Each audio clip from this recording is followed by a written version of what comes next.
మామా bro cinema bro Dulla కొట్టేసింది అసలుకి. ఏమైనా ఉందా సినిమా? ఫస్ట్ స్టార్టింగ్ సినిమానే వాళ్ళ లవ్ స్టోరీతోని స్టార్ట్ అవుతుంది.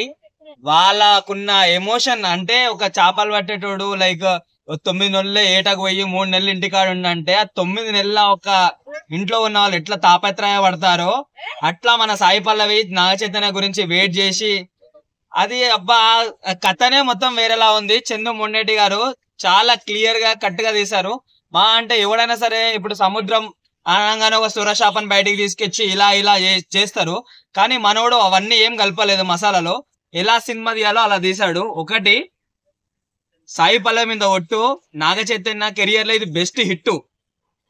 ఈ సినిమాలో సాయి పల్లవి దేవత అసలుకి ఆ శివుడిది చేస్తుంది అబ్బయ్యా. ఆ క్యారెక్టర్ సాయి పల్లవి క్యారెక్టర్ మొత్తం ఆడొక్క కానే ఉంది భయ్యా.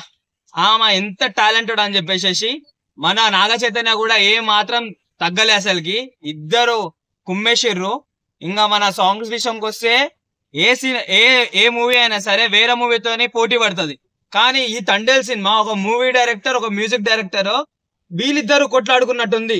మనం ఇంతకు ముందు ఒక తమన్నా మ్యూజిక్ బాగా కొడితే అబ్బా బాలే బ్రాండ్ కొట్టి మెన్షన్ హౌస్ దాగి కొట్టినట్టుందిరా అని చెప్పేసి ఇట్లా అంటారు. కానీ ఈ మూవీలో మాత్రం అసలుకి నాటు సారా దాగి మరి కొట్టిండు మన దేవిశ్రీ ప్రసాద్. ఆ బుజ్జి తల్లి పాట ఉంది భయ్యా, ఒక్కసారి మీ గురించి వాడుతుంది వీడు. గాలిలో ఊగిసలాడే దీపంలా ఊగిసలాడే నీవు సందక నా ప్రాణం, నల్లని మబ్బులు చుట్టిన చంద్రుడిలా చీకటి కమ్మెను నీ కుంభరందక నా లోకం, సుడిగాలిలో పడి పడి లేచే పడవల్లే తడబడుతున్నా నీకోసం వేచుందే నా ప్రాణం ఓ బుజ్జి తల్లి. ఈ బుజ్జి తల్లి పాటకి మా ఇంట్లో కూడా మా వైఫ్ పేరు మరిమరియాల్. ఆ మరిమరియాల్ని నేను బుజ్జి తల్లి అని పిలుస్తున్నా. కానీ నా పిల్లమేమనుకుంటుంది, మా ఆయనకి నా మీద ఎక్కువ ప్రేమ పుట్టిందేమో అని చెప్పేసి అనుకుంటుంది. కానీ ఆ పిచ్చిదానికి తెలియదేంది నాకు సాయి పల్లవి మీద ప్రేమ ఎక్కువ పెరుగుతుంది. సో ఏడా చూసుకున్నా భయ్యా సినిమా ప్రతి ఒక్క ఎలివేషన్ ప్రతి ఒక్క షాట్ దగ్గర మేము అసలు థియేటర్ లో కూర్చుంటే ఒట్టు అసలుకి అబ్బా విజిల్స్ అసలుకి ఎట్లా చూసుకున్నా సరే. సినిమాలో ఒకటి హైలైట్, కొంతమంది అన్నారు అరే ఉప్పెన సినిమా లా ఉంటదేమో అని. మీరు 100 ఉప్పెనలు పెట్టినా సరే, దానికి నేషనల్ అవార్డు వచ్చినా సరే, దానికి ఆస్కర్ అవార్డు వచ్చినా సరే, దానికి మించి 100 రకాలుగా ఉంది సినిమా. అసలుకి ఎలా చెప్పాలి చెప్పు. ఒక పాకిస్తాన్ బార్డర్ దాటి పోతే అక్కడ మన పాకిస్తాన్ వాళ్ళని కొడతాడు మన చేతుబాబు. అబ్బాబాబాబా నాకు డిస్కవరీ ఛానల్ చూసినట్టుంది.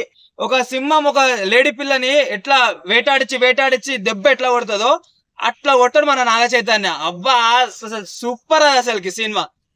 కానీ ఒక్కటి చెప్తున్నా భయ్యా, మా హీరోని ఫిబ్రవరి 6 తారీఖు అంటే నిన్నటి వరకు ఈ రోజు నుంచి మా టైం ప్రతి ఒక్కడు నాగ చైతన్యని పాన్ ఇండియా స్టార్ అనాలి. ఎందుకనంటే ఒకప్పుడు మహేష్ బాబుకి పోకిరి సినిమా ఎలా, నా పవన్ కళ్యాణ్ కి ఖుషి సినిమా ఎలా, ఇప్పుడు మా చేతు బాబుకి తండేల్ సినిమా అట్లా. తండేల్ అంటే ఒక నాయకుడు అని చెప్పేసి సినిమాలు ఉంటాయి, కానీ తండేల్ అంటే ఒక నాయకుడు కాదు. థియేటర్లలో బయట నాయకుడే, థియేటర్లలో విప్లవ తాండం ఆడుతుంది తండేల్.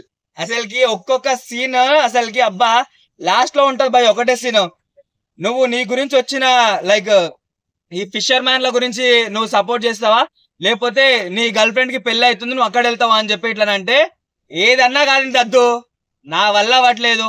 నేను కంపల్సరీ మనోళ్ళు 22 మంది వచ్చినాం, 22 మంది మన భారతదేశం గడ్డ మీద అడిగేస్తేనే ఆ లాస్ట్ అడుగు నాదై ఉండాలంటాడు. అబ్బా అక్కడ సినిమా ఒక రేంజ్ లో నచ్చింది బ్రో.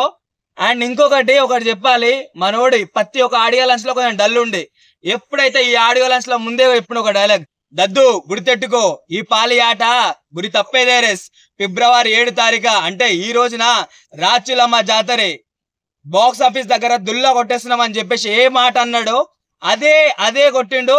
సినిమా మాత్రం లాంగ్ రన్ లో పుష్ప రికార్డ్స్ ని బద్దలు కొట్టేస్తుంది.